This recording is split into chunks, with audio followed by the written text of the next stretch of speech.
Bueno, en la clase de hoy empezaríamos la unidad 8. En la unidad 8 ya técnicamente empezamos a hablar de tipologías. Cuando nos referimos a tipologías, nos estamos refiriendo a determinadas estructuras o subestructuras dentro del fenómeno de las obligaciones por responsabilidad civil que tienen algunas reglas en particular a tener en cuenta. Nosotros hasta ahora veníamos analizando una estructura de responsabilidad civil muy simple, muy eh, acotada a un fenómeno muy sencillo, que era una persona provoca un daño, habíamos analizado que ese daño cumpla con determinadas circunstancias y como resultado final teníamos la reparación de ese daño que habíamos calculado minuciosamente en el primer análisis que habíamos hecho.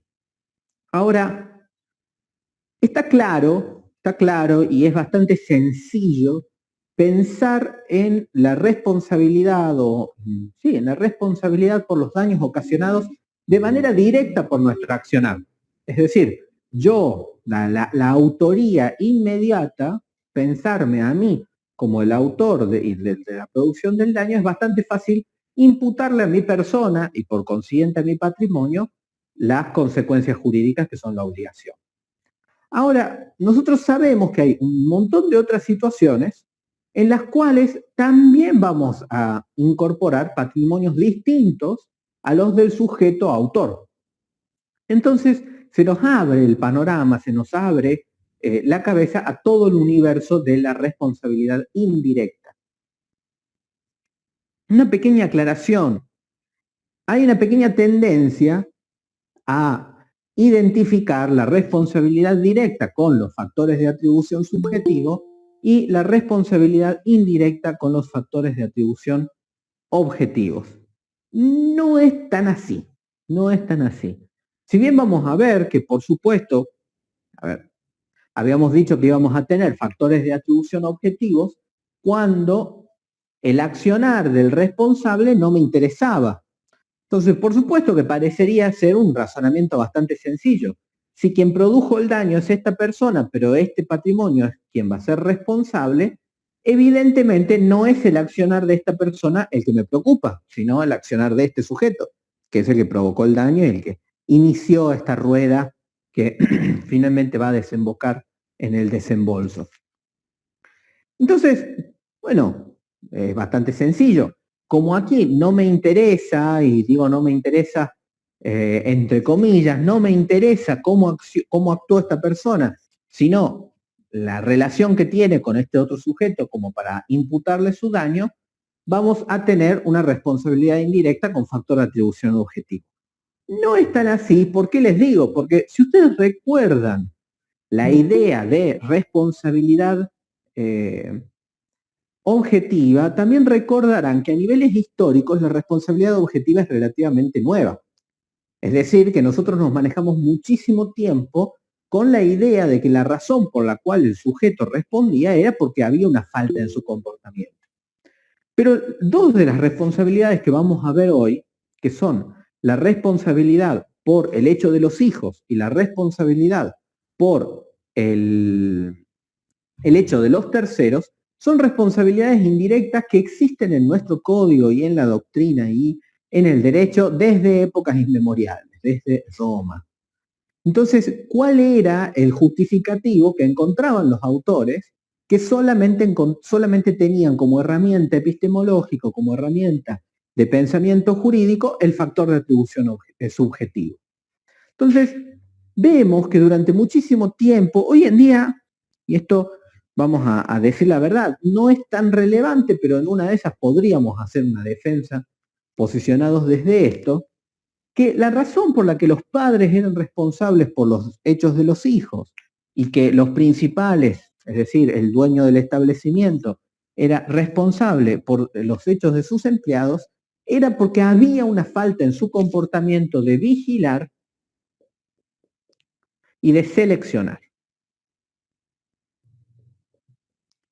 Es decir, que sí nos importaba y que sí había habido culpa o dolo en su accionar vigilante. Entonces, la razón por la que el niño rompe el vaso y el padre tiene que reponer ese vaso, pero la razón por la que el padre tiene que reponer ese vaso no es porque el niño responde objetivamente por los accionares del niño, responde subjetivamente por haber fallado en su deber o en su obligación de vigilar el correcto comportamiento del niño. De la concepción clásica, la concepción con la cual nos manejamos, responsabilidad indirecta antes de los factores de atribución objetiva. Con el inicio o con la incorporación de los factores de atribución objetivos ya teníamos unas herramientas nuevas y podíamos construir una teoría de la responsabilidad indirecta que se extienda mucho más. Ustedes vamos a ver que hay un montón de responsabilidades indirectas y que hoy en día están bajo el velo de los factores de atribución objetivos, pero tal vez antes se justificaban o se construían desde esta idea de la culpa en la vigilancia. Dicho todo esto, ¿no? Para hacer una conceptualización de lo que vamos a analizar ahora, podemos hablar un poco de la responsabilidad directa. No voy a detenerme en el punto A, apartado C, que es sobre la responsabilidad derivada por las cosas, porque es literalmente de lo que va a tratar toda la unidad 9. Entonces, no vamos a detenernos punto por punto, porque si yo ya tengo cosas, este programa habrán notado, es un poco cíclico. Es un poco cíclico en el sentido de que retorna y remite a cosas que ya hemos visto, como nos pasó con la unidad 7, y a veces refiere a cosas que vamos a ver con mayor profundidad y que vamos a ver con mayor extensión en el futuro, razón por la cual en este caso en particular prefiero esperar a la unidad 9, en donde vamos a hablar largo y tendido sobre eso. No sé si no vamos a llegar hoy, porque realmente analizando el programa, las unidades estas son cortitas. Son cortitas porque los profesores no pretenden que ustedes se empapen en un grado de profundidad muy grande y porque ya pasaron la parte grosa, ya pasaron el grueso de la materia, que era comprender cómo funciona en términos lógicos la responsabilidad. Todo lo que viene es aplicación en concreto, pero la aplicación en abstracto, la estructura y sobre todo las categorías de pensamiento ya las van incorporando y quiero creer que en todo el trayecto formativo que nosotros venimos trabajando desde obligaciones, ya han ido incorporando estas categorías. Entonces, bien, ¿qué pasa con la responsabilidad? Antes que pasemos a otro tema. Sí. Acá cuando hablamos de que la responsabilidad paterna estaba basada en el deber de vigilar y que la del empleado en la de elegir. Yo sé que si el padre probaba que había cumplido con su deber de vigilar, no tenía que responder. También pasa lo mismo con el empleador si puede determinar que cumplió diligentemente con el Lo que pasa, lo del empleador también implica vigilancia, ¿no? No es que el empleador no vigila. Están las dos cosas, o sea, no podemos imputarle elegir a los padres, porque uno no elige a los hijos, tal vez podríamos decir responsabilidad en la crianza. Pero básicamente se trata de ambas cosas, porque la idea era que en la cerrazón de mente de las personas que necesitaban esta justificación subjetiva en el accionar del sujeto, necesitábamos endilgarle algo al sujeto. Entonces yo decía, bueno, el empleado me hizo mal a mí, me terminó provocando un daño, me robó el bolso el empleado del hotel. Ahora, ¿cómo yo hago para afectar el patrimonio del hotel? Porque no me interesa afectar el patrimonio del empleado porque el patrimonio del empleado es menor. Por supuesto, ya vamos a ver en la responsabilidad indirecta que yo puedo dirigir la acción tanto con el responsable directo como contra el indirecto y ambos responden en términos de obligaciones concurrentes. Porque uno va a responder en carácter de autor y el otro va a responder en carácter de responsable indirecto. Por supuesto que sí, de repente me robaron unas cosas del hotel, iniciamos las cuestiones y me devuelven las cosas que me robaron del hotel y me dan una pequeña indemnización y toda esa se hace cargo quien me la robó, y bueno, el hotelero no va a tener vela en este entierro. Si me devuelven todas las cosas y lo único que queda es la remuneración por por daño extrapatrimonial, por lo que sufrí por culpa de esto, y el hotelero se tiene que hacer cargo, se hará cargo y listo. No es una extensión que se va superponiendo ni nada por el estilo. Lo que sí hay que tener en cuenta respecto a esto que vos decís es que hoy en día la responsabilidad de tanto parental como la responsabilidad por terceros es objetiva. Ya hemos avanzado porque justamente ya tenemos la herramienta. Como les dije, y respondiendo a tu pregunta, tal vez, si nosotros estamos tratando de defender a un empleador el día de mañana para que no le imputen el hecho que cometió un dependiente, podríamos llegar a reforzar esa idea de la inexistencia de una falta en el deber de vigilancia y una falta en el deber de selección, para ver si podríamos llegar a que el juez valore de manera positiva eso a la hora de repartir la carga, porque las obligaciones concurrentes, recordemos, no se aplica necesariamente la repartición igualitaria que teníamos en las responsabilidades solidarias cuando no había otro sistema de repartición.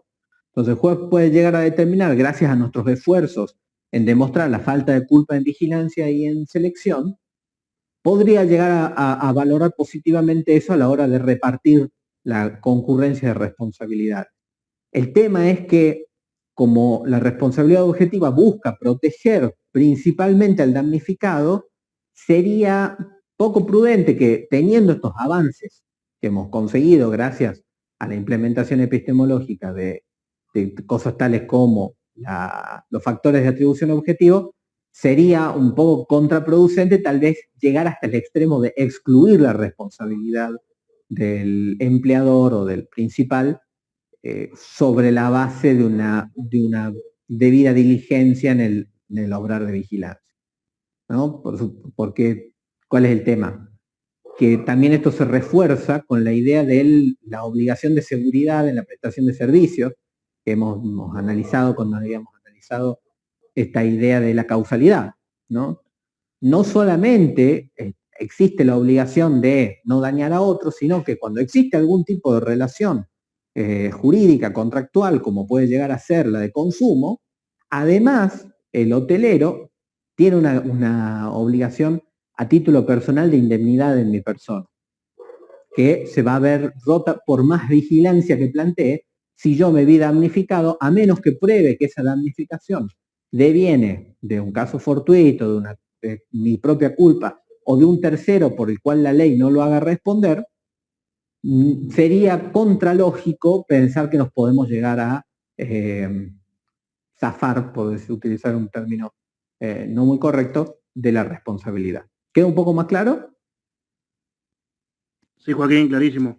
Buenísimo. Bien, ¿qué pasa con la responsabilidad directa? Por supuesto que en la responsabilidad directa podemos tener tanto factores de atribución objetivos como subjetivos. Yo les dije, el autor de una determinada acción que se vale, por ejemplo, de cosas peligrosas, va a responder objetivamente por sus acciones por más que él realice los daños. Y además juega un papel bastante importante los factores de atribución subjetivos para cuando, a la hora de atribuir responsabilidad directa, porque muchos aspectos de responsabilidad subjetiva se dan en el ámbito de la responsabilidad directa. Lo que también es verdad es que los principales ejemplos de responsabilidad directa los vamos a encontrar en el derecho penal, o podríamos decir en realidad, en las consecuencias jurídicas civiles del fenómeno del delito. Muchas de las cosas que ustedes van a estudiar acá, que hablan de la acción de regreso de los hechos ilícitos y cuestiones atinentes a responsabilidad por responsabilidad directa, están muy relacionados a este fenómeno de los daños provocados en el contexto del delito. El otro tema que señala acá es qué pasa con la responsabilidad. Esta responsabilidad, y antes que avancemos, es la que venimos viendo. No hay una capa de profundidad extra de lo que venimos viendo, porque nosotros siempre que hemos analizado el fenómeno de la responsabilidad hasta ahora, partíamos más o menos de una base de producción del daño del sujeto. Cuando analizamos causalidad, habíamos analizado esta idea de cómo operaba la acción del sujeto en el proceso, esa es la responsabilidad directa, razón por la cual no hay mucha definición más allá que la que se desprende de su propio nombre. Responsabilidad directa es aquella que deviene del daño provocado por un determinado sujeto. Mientras que, entonces, el patrimonio y el sujeto dañador coinciden, podríamos decirlo. ¿Qué pasa con la responsabilidad por hechos involuntarios? Y sobre todo en materia de responsabilidad directa. Porque en materia de responsabilidad indirecta hay un montón de hechos involuntarios que nosotros podríamos llegar a manejar, que nosotros podríamos llegar a encuadrar gracias a algún tipo de sistema de responsabilidad indirecta, como puede llegar a ser el tercero asegurador, como en deber de garantía, como puede llegar a ser la equidad. Pero en esta situación, los hechos involuntarios de responsabilidad directa que tienen factor de atribución subjetivo, durante muchísimo tiempo en nuestra doctrina han sido total y completamente excluidos. Máxime, en épocas antes de los factores de atribución objetivos, en los cuales la responsabilidad subjetiva estaba directamente ligada con el aparato psíquico del sujeto.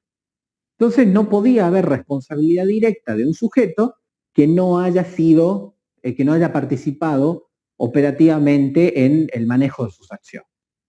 Esto, como ustedes saben, cambia. Cambia, pero no se crean que pasa a ser regla. En términos generales, la responsabilidad por actos involuntarios no puede afectar directamente el patrimonio de quien la realizó. Es decir, no habría responsabilidad directa en los hechos involuntarios, salvo, dice el código, por motivos de equidad. Y aparece uno de los primeros factores de atribución objetivos que nosotros tuvimos en nuestra legislación, pero en realidad pasa en el ámbito de lo jurisprudencial, el tema de la equidad. Y por suerte nuestro código define exactamente a qué nos vamos a referir con equidad en este caso en particular. Es decir, que cuando producto del daño se haya generado un menoscabo significativo en la vida o en el proyecto de vida de la víctima, y la persona que haya provocado el daño en ese acto involuntario se trate de una persona con un pasar económico y con un patrimonio lo suficientemente amplio como para que responder a esto no afecte su propio proyecto de vida, el juez puede plantear una indemnización por un acto involuntario.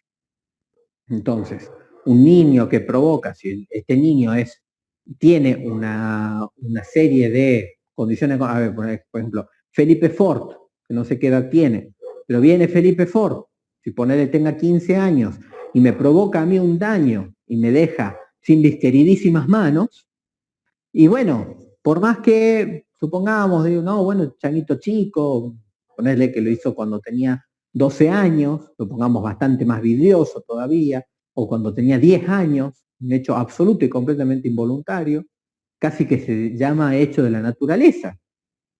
Bueno, pero nunca nos olvidemos, y esto forma parte de este humanismo que a veces imprime el Código Civil y Comercial en algunas instituciones, que ustedes a uno le llama la atención porque conoce un poco de historia del derecho, y ustedes por suerte nacieron en un mundo que ve más estas cosas.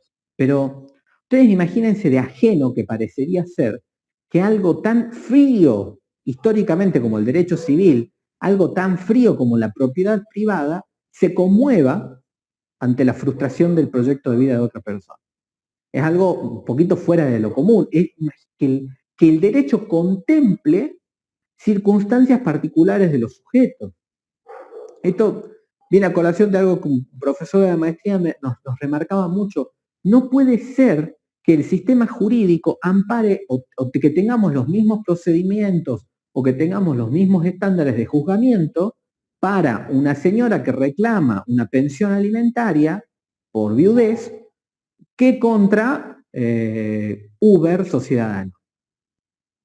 ¿Entienden? Entonces, acá, por supuesto que no está bien, el daño involuntario, el daño provocado por daño involuntario no genera responsabilidad indirecta, pero cuando los sujetos puedan llegar a hacerlo, cuando los sujetos puedan llegar a plantearse en un esquema en donde la reparación sería equitativa, en donde se ha afectado mucho la vida de un sujeto, y bueno, tenemos que cambiar un poco ese chip que es tan binario, ¿no? Tan 0 y 1, y ver que el mundo está compuesto, creo que el ojo humano, si no me falla la memoria, distingue 17 tonalidades de gris. Entonces, de ahí viene la frase 17 tonos de gris. ¿Qué quiere decir? Que no podemos quedarnos en blanco y negro.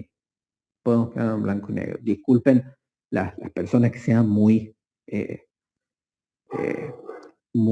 fundamentalistas de las pasiones, pero es evidente que el derecho no puede quedarse en la generalidad. Por esto que en el derecho de daños se ve mucho, que es el surgimiento de las nuevas ciudadanías. No puedo tratar igual a un consumidor que a una empresa.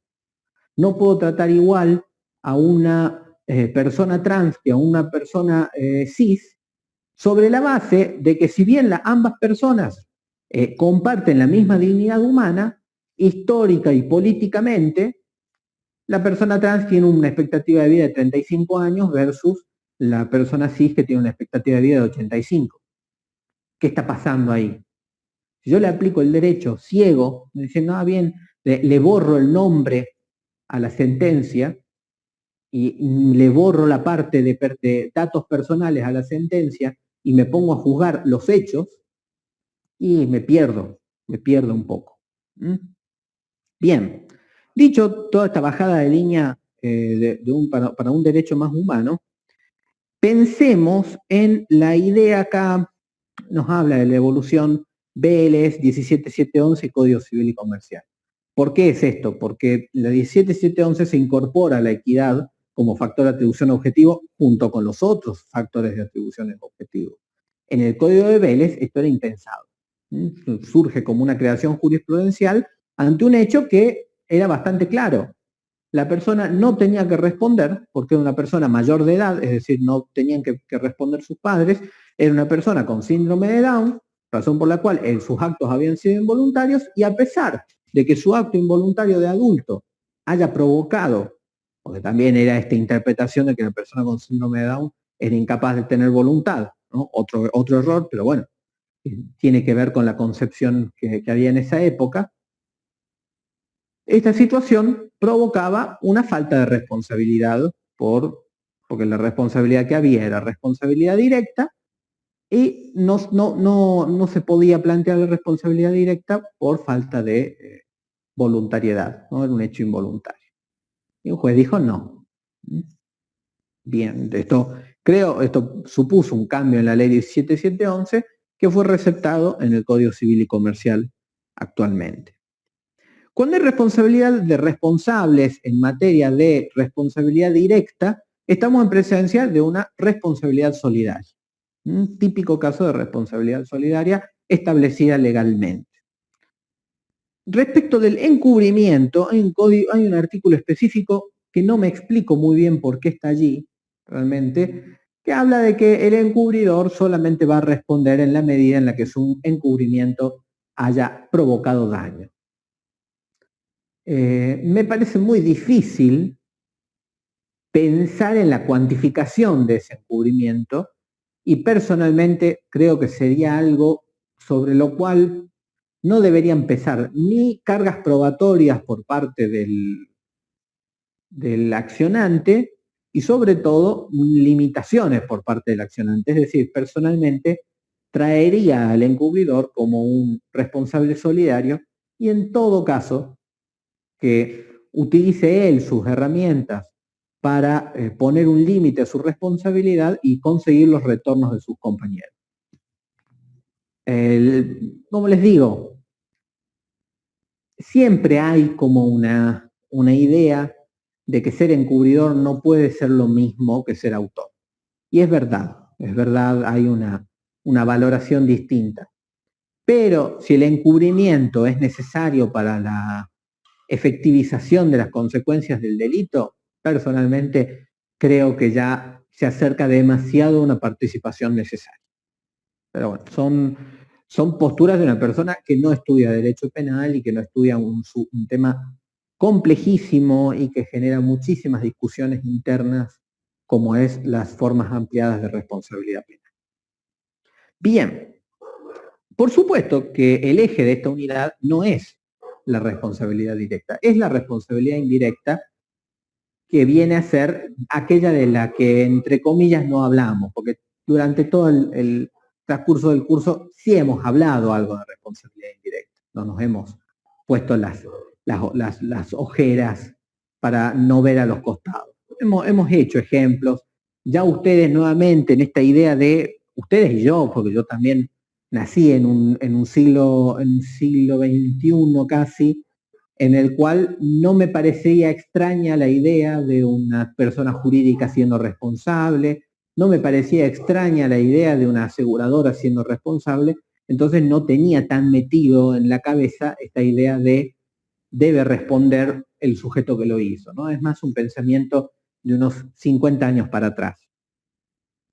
50 años, o sea, que hace, lo que pasa es que hace 50 años ya estábamos en la década del 70, ¿no? Estamos hablando de algo de, esto uno no se acostumbra que hace 20 años ya no existen las Torres Gemelas, ¿no? Bueno, estamos hablando de un pensamiento de hace 80 años, casi 100 años, que por suerte nosotros ya no tenemos tan incorporado.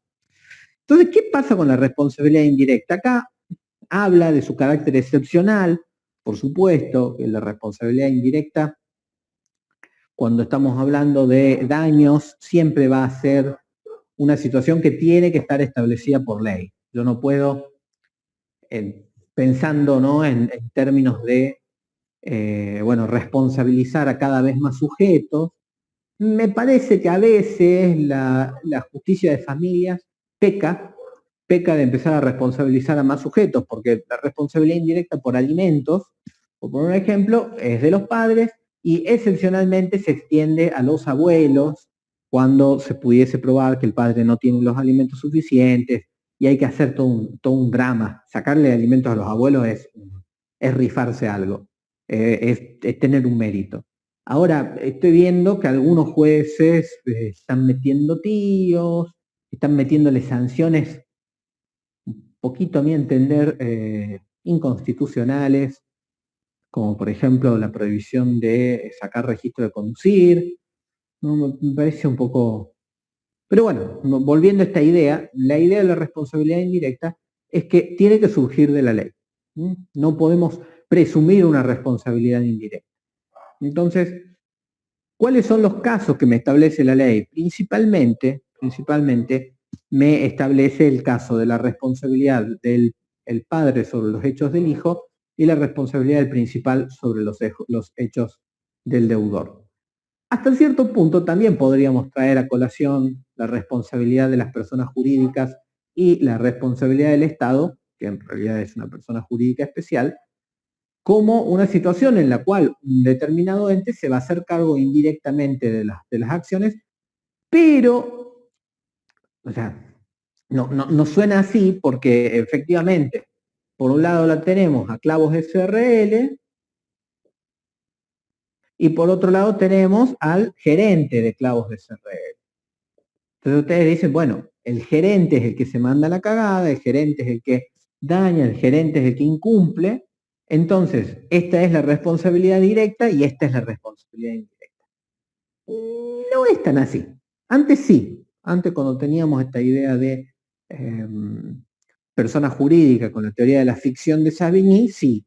Pero con la idea de la teoría del órgano, se entiende que el acto realizado por este gerente, que el acto realizado por el socio en ocasión o motivo del ejercicio de las funciones que le competen orgánicas en su persona jurídica, son una manifestación de la propia persona jurídica. En todo caso, si internamente va a haber una acción contra el gerente por mal desempeño y una acción de daños y perjuicios de Clavos SRL a Joaquín López Viñals por mal desempeño viene después. Pero la macana que se mandó Joaquín López Viñals, que dañó a Facundo Biegler, esa la va a tener que responder Clavos SRL de manera directa, siempre y cuando se hayan cumplido una pequeña cuestión, que es que yo haya actuado en ocasión, motivo y dentro de los límites de mi función orgánica.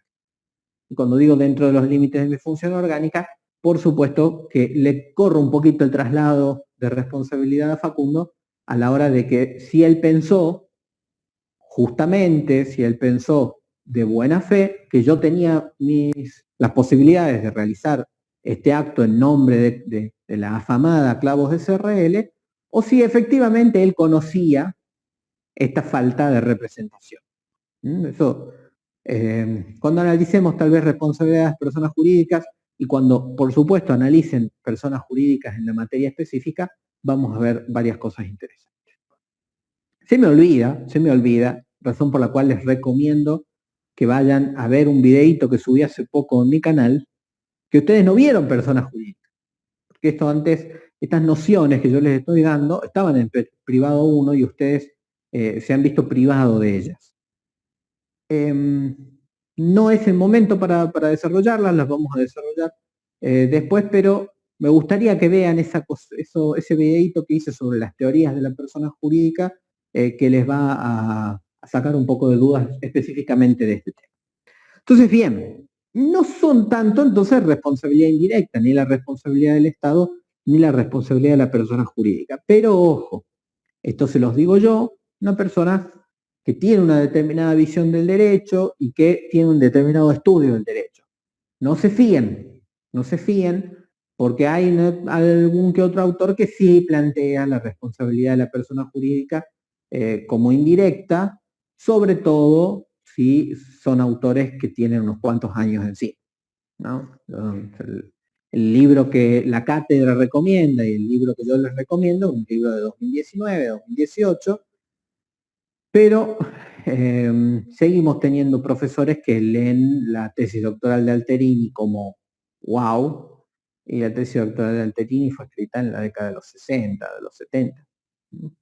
O a Moset de Iturraspe como wow, y hace una semana fallece Moset de Iturraspe a una gran edad. Moset Iturraspe, a una avanzada edad, entonces tampoco es que los escritos de daños de Moset Iturraspe hayan sido muy actuales. Entonces, como para que tengan en cuenta, igual, si leen algo particularmente de Moset, seguramente ya tiene interpretada esta idea de la teoría del órgano, pero bueno, nunca falta aquel que leyó en algún momento y cree haber interpretado bien. Bueno, ¿qué pasa con acá habla de teorías de la responsabilidad indirecta, un poco esto de lo que habíamos hablado de por qué se responsabiliza el responsable indirecto, ¿no? La culpa en vigilando, culpa en contratando, y después tenemos las teorías más novedosas que plantean el factor de atribución objetivo, y no sé si meter acá esto que les decía de la teoría del órgano en la responsabilidad de las personas jurídicas, pero por si las dudas, estén atentos, si esta clase se las dan, a saber qué opinan los profes al respecto. Con respecto específicamente a la idea de modalidades de la responsabilidad indirecta, yo no hablaría tanto de modalidades, sino de tipologías. La responsabilidad indirecta va a aparecer en distintas expresiones que la ley establece. Y al respecto, no solamente nos podemos plantear en términos de responsabilidad civil por daños, sino que también podemos pensar en la responsabilidad indirecta por alimentos, del derecho de familia, o la responsabilidad indirecta en la cadena de producción del derecho de consumo, como muchas otras alternativas en las cuales podemos pensar, pero no son tanto modalidades, sino tal vez les diría tipologías o situaciones de responsabilidad indirecta. Las dos situaciones de responsabilidad indirecta que vamos a ver ahora, según cómo están reguladas en el código, y que son las que no están cubiertas en otras unidades, son responsabilidad por los hechos de los hijos y responsabilidad del principal por el tercero. Respecto del ejercicio de la acción, como les dije, cuando se trata de una responsabilidad directa, habíamos hablado de una responsabilidad solidaria. En cambio, en la responsabilidad indirecta estamos en presencia de una clásica responsabilidad concurrente. Es decir, que la responsabilidad indirecta que se puede dar, por ejemplo, en la aseguradora va a responder indirectamente, pero no por el mismo vínculo que el asegurado. El asegurado responde directamente por haber sido autor material del daño y la aseguradora responde indirectamente por un vínculo contractual que existe con anterioridad. Como son dos causas distintas, una la autoría y el otro un contrato, no podemos pretender coligar esos vínculos. Los vínculos tienen cierto grado de independencia, razón por la cual, como responden al mismo objeto, vamos a aplicar la teoría de la concurrencia. Y al aplicar la teoría de la concurrencia, recordemos que hay algunas cuestiones en materia de interrupción de la prescripción, de expansión de los efectos del pago, de modos de extinción de las obligaciones que son muy importantes diferenciar de la responsabilidad solidaria. En todo lo que no haya un inconveniente aplicar el régimen de la responsabilidad solidaria, se aplica el régimen de la responsabilidad solidaria. El damnificado por un hecho que tiene, además del responsable directo, algún responsable indirecto, puede demandar a ambos de manera sucesiva, de manera conjunta, o puede solamente demandar a uno. No requiere el responsable indirecto, no tiene lo que veíamos en el contrato de fianza, esta idea del derecho de excusión. No, yo puedo demandar directo al indirecto. ¿No? Por más suene gracioso. ¿Cuándo voy a demandar directo al indirecto? Y cuando el patrimonio del indirecto sea mejor, por supuesto. Cuando demandar al indirecto me suponga una ventaja estratégica considerable. Pienso en que, y siendo tal vez un poco no muy ético, no muy moral, diría en realidad al respecto, pienso que si puedo demandar a un político por algo que hizo su hijo, el político va a estar un poquito más atento y un poquito más ansioso de callarme, razón por la cual tal vez puedo resolucionar esto sin ir a juicio. Capaz que me sale mal y el político tiene suficiente poder como para callar todo en juicio y yo salgo totalmente perdiendo. Puedo pensar en un médico, puedo pensar, las aseguradoras muchas veces suelen arreglar antes de ir a juicio porque saben que van a perder. Las grandes empresas, ¿no? Mercado Libre suele arreglar en la audiencia de mediación antes que ir a juicio. Bueno, ustedes tengan en cuenta siempre a quién van a demandar y cuáles son las necesidades de ese demandado. Capaz que demandar a una persona que no tiene muchos bienes, que sabe que el juicio va a tardar 1.000.000 de años y que sabe que durante ese tiempo agarra esa plata y la pone a laburar y gana más. Y bueno, capaz que no nos convenga tanto demandarlo a ese. Y si no, ante la duda, demandamos a todos, por supuesto. Bien. Acá habla de legitimación pasiva. Bueno, naturaleza de las obligaciones de resarcir, obligaciones concurrentes. Bien, extensión del resarcimiento. En términos generales, solamente puede haber limitaciones en la extensión del resarcimiento si existe algún tipo de limitante legalmente establecida o algún tipo de limitante en la naturaleza del vínculo, como pueden ser los seguros. Seguros tienen limitaciones que están autorizadas por la ley y sobre todo autorizadas por la autoridad de aplicación. Ustedes saben que o tal vez no, y esa es la razón por la que se los digo, existe una cosa que se llama la Superintendencia de Seguros de la Nación, que si yo quiero ofrecerle un seguro a alguien, la Superintendencia tiene que aprobarme el pliego del seguro. Es decir, yo no puedo mandar un contrato de seguros sin que la superintendencia me lo apruebe. Esto no quiere decir que sea constitucional ni nada, hubo planteos de juicio diciendo, mirá, la superintendencia de seguros me lo aprobó, así que esto no es inconstitucional. Y jueces que dijeron, no me importa que la superintendencia te lo haya aprobado. Lo que sí es total y completamente ilegal es plantear un contrato de adhesión de seguros sin que haya pasado por la superintendencia de seguros de la nación. Por eso todos los aumentos, por eso todos los límites y todas las pólizas que andan dando vueltas, se entiende que los límites son una extensión de esta facultad legislativa de limitar la responsabilidad en casos particulares. Por lo general, obviamente, que las pólizas intentan cubrir las indemnizaciones típicas, ¿no? O montos de indemnizaciones típicas. Bien.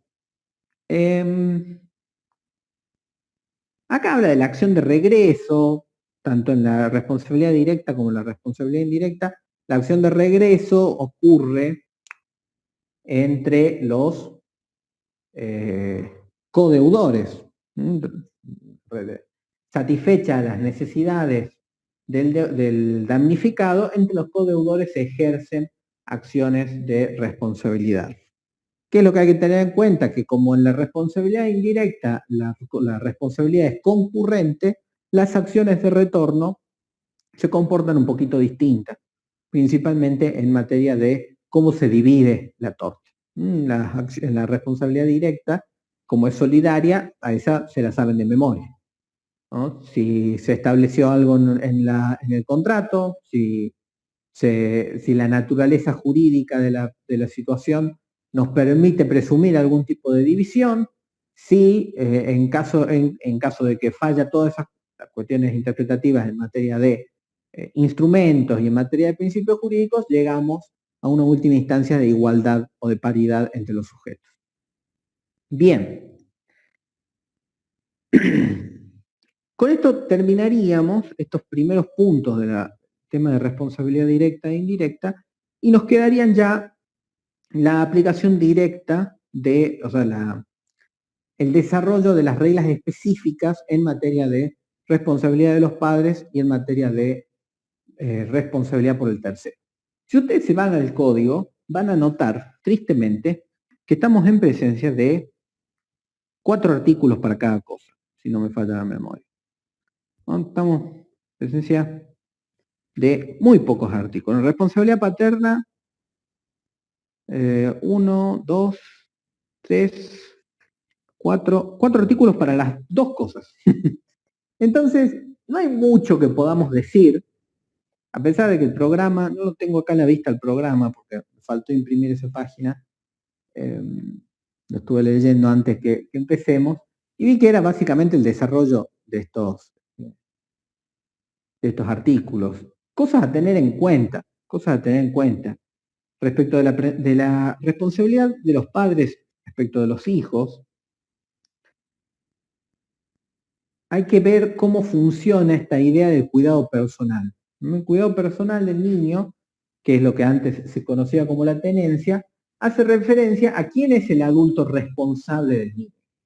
No se trata de los padres como hecho genérico vinculado por la sangre, sino, como les dije, hay un componente de vigilancia. Entonces, hoy en día sigue siendo objetivo, por más que haya un componente de vigilancia.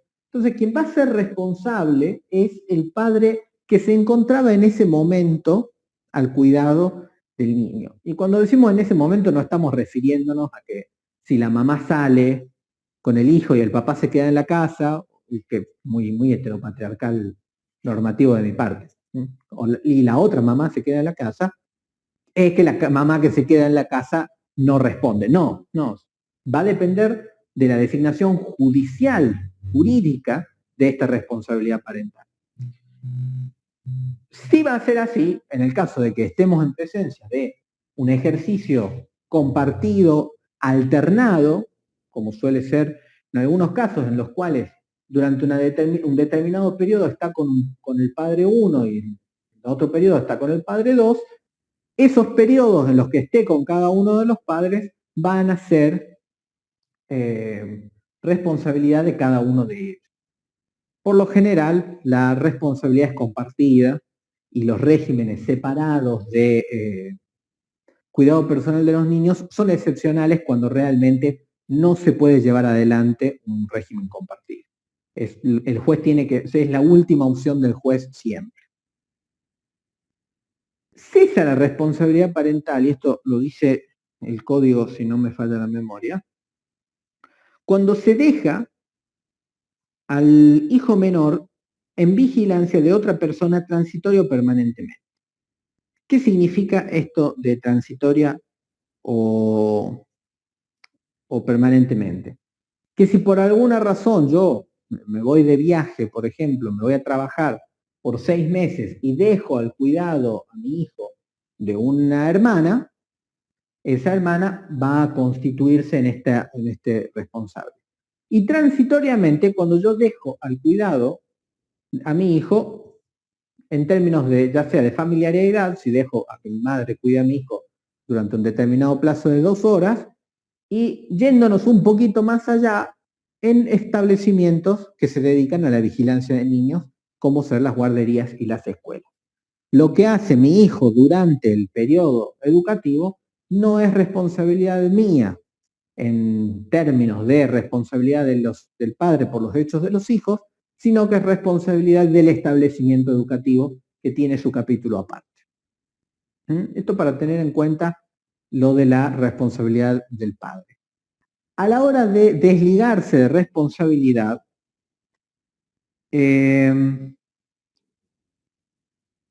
no se plantea, salvo que nosotros podamos asimilar el hecho del menor a un hecho total y completamente fortuito, que de alguna manera lo que nosotros podríamos hacer de esa manera es romper el nexo causal, el padre va a tener que responder objetivamente, no puede alegar su no culpa.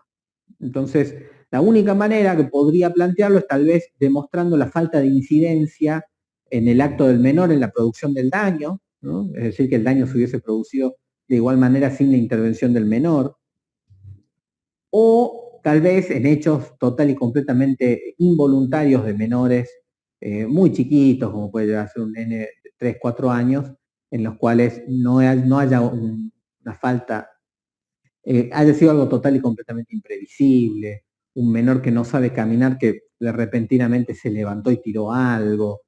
Me parece que podríamos llegar a asimilar un hecho de un menor a una situación tan imprevisible que podríamos zafarnos de responsabilidad. Con respecto del principal por los hechos de sus dependientes, no hay mucho más que agregar que aquello que ya hemos estado desarrollando a lo largo de todos estos encuentros al respecto, ¿no? No es la primera vez que nos aparece esta idea de que las personas que uno emplea, porque incluso si nos vamos, se acuerdan a derecho de las obligaciones, que cuando uno se vale de auxiliares en el desarrollo o en el cumplimiento de una obligación, responde por la acción de ellos. Esto que veíamos en su momento en el artículo 700 y pico, aparece acá, aparece de vuelta a mordernos los pies. Ahora, no solamente en el cumplimiento de obligaciones, sino también ante la posibilidad de la producción de daños. Porque obviamente que si el empleado del hotel provoca un daño tal como el robo de pertenencias, no estamos en presencia de un mal incumplimiento de la obligación porque mi auxiliar se desempeñó mal. Estamos en presencia de un acto que mi auxiliar realizó voluntariamente y que provoca un daño. Bueno, esta es la situación que vienen a cubrir estos artículos. Los daños provocados por mis dependientes son responsabilidad mía.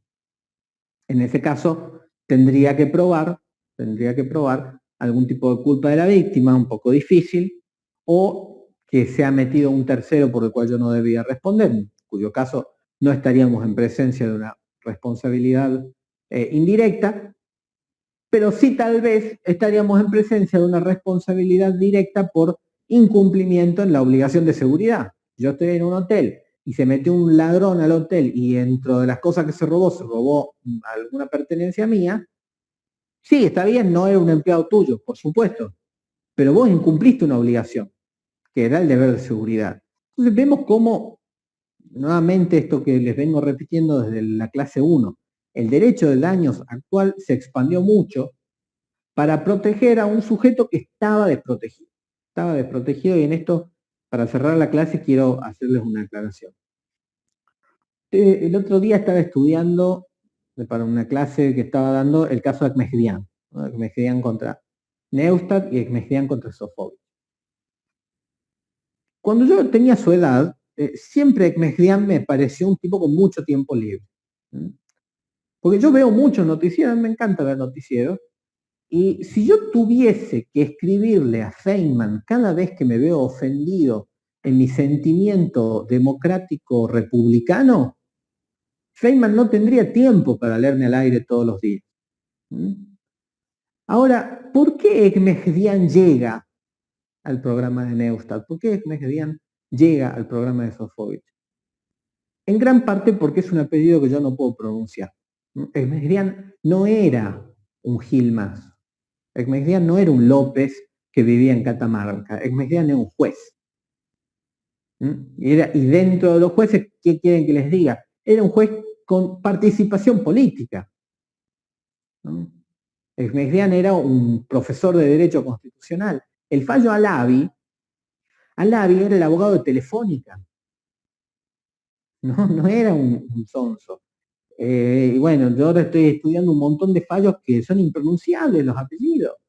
Los Cicer, von der Aaron.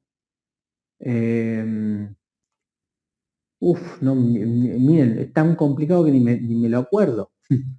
Al Groschev o algo así. Estamos hablando de que en muchísimos aspectos la justicia históricamente ha estado protegiendo los intereses de gente que de entrada, de movida, tenía plata. Y como consecuencia de eso, nos tapa el árbol la existencia de todo un bosque atrás que se está quemando, que son las personas vulnerables. Entonces yo no les estoy diciendo que en la historia de la humanidad nunca salió bien una acción de daños y perjuicios ejercida por alguien humilde. No le estoy diciendo eso. Lo que sí es verdad es que el aparato tal y como estaba, era funcional a una máquina de hacer daño, que es el capitalismo, a una máquina de hacer daño que es el neoliberalismo. Y en esto le sigo bajando líneas porque hay una realidad. No es lo mismo un derecho forjado como es el derecho administrativo en el crisol de la dictadura militar, porque ustedes están leyendo en este momento la ley de procedimiento administrativo, pero ustedes saben que no es la ley de procedimientos administrativos, es el decreto ley de procedimientos administrativos. ¿Cómo puede ser que tras ya 40 años de democracia no hayamos podido conseguir un pequeño consenso para sacarnos de encima una ley que ha sido redactada por una comisión de juristas con una mirada de un Estado, con una participación que nosotros no queremos que tenga, como era el Estado militar de la dictadura del 76? ¿No? Una ley de procedimientos administrativos ultraformalista que permite la intromisión del Estado en un montón de aspectos de la vida civil y que le caduca el derecho en plazos exiguísimos a los administrados en aras de la protección del interés del Estado. Lo mismo pasaba con el derecho civil. La ley de 17711 también fue dictada durante la dictadura de Onganía. Entonces, y el problema cuál es, si ustedes me dicen, bueno, pero ellos eran militares, yo siempre lo digo, mi abuelo fue un militar que participó del GO, del golpe de Estado que se hizo en su momento en el 43, entonces yo no les voy a decir que los militares eran los malos. El problema es que tuvimos una serie de militares cuyos asesores respondían a los intereses económicos de las grandes economías, de los grandes actores, poderes externos, que son los poderes económicos. Y esto se veía reflejado en el derecho. Ustedes ven fallos como Tandranor, en el cual existe todo un trasfondo de consolidación de la deuda pública del Estado, de los particulares, y vemos cómo el derecho administrativo forjado en esos crisoles tiene una tendencia a proteger los negocios de que durante estos periodos oscuros se realizan. Dicho todo esto, ¿qué tiene que ver con el derecho de daño? Que ustedes hay veces que van a tener, me lo imagino, porque capaz que no, y son unos chicos súper progres, y yo me estoy atajando de más. Capaz que ustedes vayan a tener ciertos grados de, a mí me daba cosita, esta cuestión que siempre termina respondiendo en el derecho, siempre alguien termina abriendo las manos y como que parece mucho desde la experiencia de una persona que nunca tuvo que demandar derecho de daño.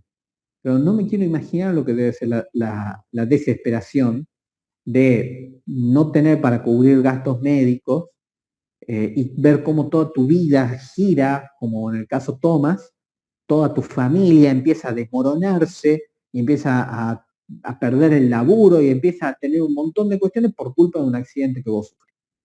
No me imagino, porque no me lo puedo imaginar. Así que bueno, con eso terminamos la clase de hoy. Espero que haya sido entretenida.